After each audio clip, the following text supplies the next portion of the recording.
Mi Señor Jesús, gracias por tu amor, por tu misericordia.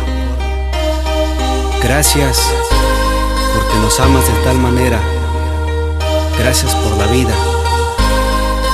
Siempre guíanos en este camino, en este mundo, y que siempre sea tu voluntad.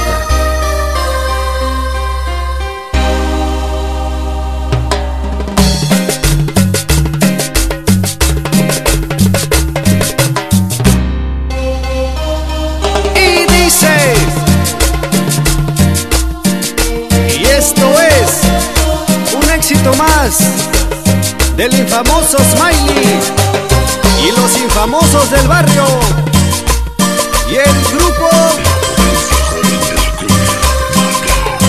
En sueños caminaba yo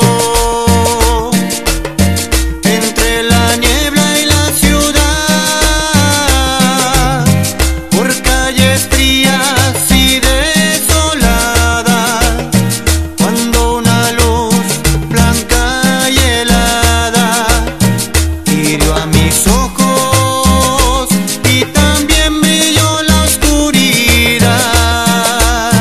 La vi brillar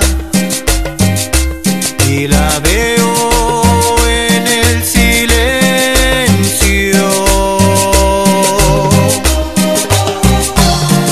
Y gózalo, el infamoso Chido Junior y el infamoso Alvin. ¡Oya!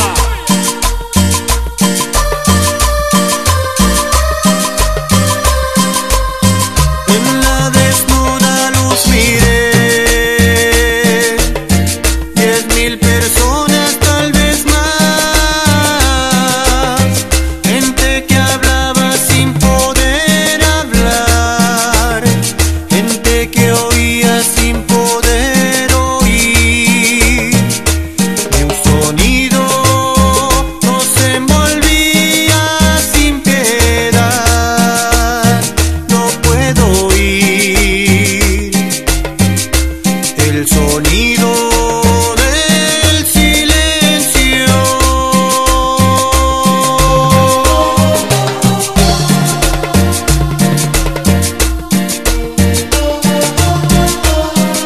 Y báilale, el infamoso Johnny.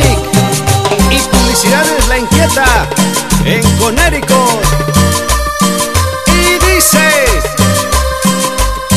Entonces yo le quise hablar,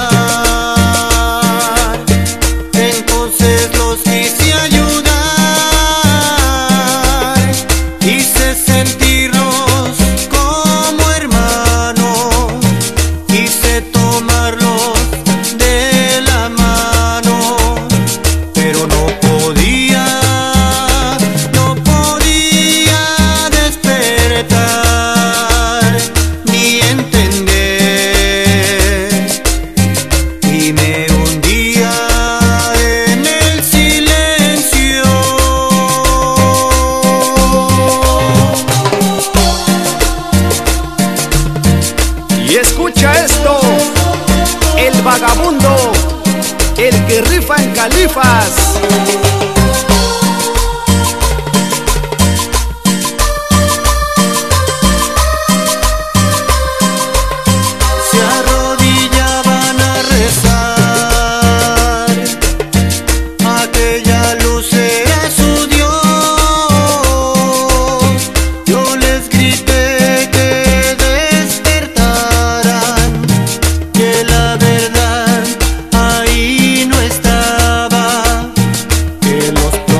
ya se va.